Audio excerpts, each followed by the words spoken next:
आपका फिर से स्वागत है। आपका दोस्त कुछ भी समझिए साहिल सानी यहाँ एक और स्टोरी लेके आया है। आज की स्टोरी का शीर्षक है दुख की गठरी। और ये काफ़ी प्राचीन सूफ़ी कथा है, आपको बहुत अच्छी लगेगी। होता क्या है कि एक व्यक्ति अपने दुखों से बड़ा बोझिल था। वह प्रतिदिन भगवान से प्रार्थना करता था, मैं ही क्यों? सभी लोग बहुत खुश दिखते हैं, केवल मैं ही इतने दुख में क्यों हूँ? एक दिन बहुत हताश होकर उसने भगवान से प्रार्थना की, आप मुझे किसी और का दुख दे सकते हो और मैं इसे स्वीकार करने के लिए तैयार हूँ, लेकिन मेरा ले लो, मैं इसे और सहन नहीं कर सकता। जो कहते हैं ना, दूसरे की थाली में लड्डू हमेशा वैसे ही लगता है, बढ़िया लगता है, बड़ा लगता है। वैसा ही है। उस रात उसने एक सुंदर सपना देखा, सुंदर और बहुत ही रहस्य उद्घाटन करने वाला। उसने उस रात एक सपना देखा कि भगवान आकाश में प्रकट हुए और उन्होंने सभी से कहा, अपने सभी दुख मंदिर में लेकर आओ। हर कोई अपने दुख से थक गया था। वास्तव में हर किसी ने कभी ना कभी प्रार्थना की है कि मैं किसी और का दुख स्वीकार करने के लिए तैयार हूँ, लेकिन मेरा दुख दूर करो, ये बहुत अधिक है, ये असहनीय है। इसलिए सभी ने अपने दुखों की थैली को थैलों में इकट्ठा किया, अपने दुखों को थैलों में इकट्ठा किया और वे मंदिर पहुँचे। और वे बहुत खुश दिख रहे थे। दिन आ गया, उनकी प्रार्थना सुन ली गई थी और ये आदमी भी मंदिर की ओर दौड़ा। और तब भगवान ने कहा, अपने बैग दीवारों के पास रख दो। सारी थैलियाँ दीवारों के पास रख दी गई।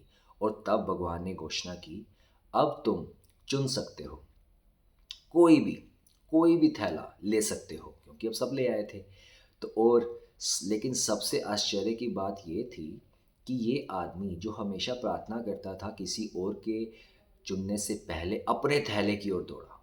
लेकिन उसे आश्चर्य हुआ, क्योंकि हर कोई अपने थैले की ओर ही दौड़ रहा था उसकी तरह, और हर कोई उसे फिर से चुनने में, अपने ही थैले को चुनने में प्रसन्न भी था। क्या मामला था?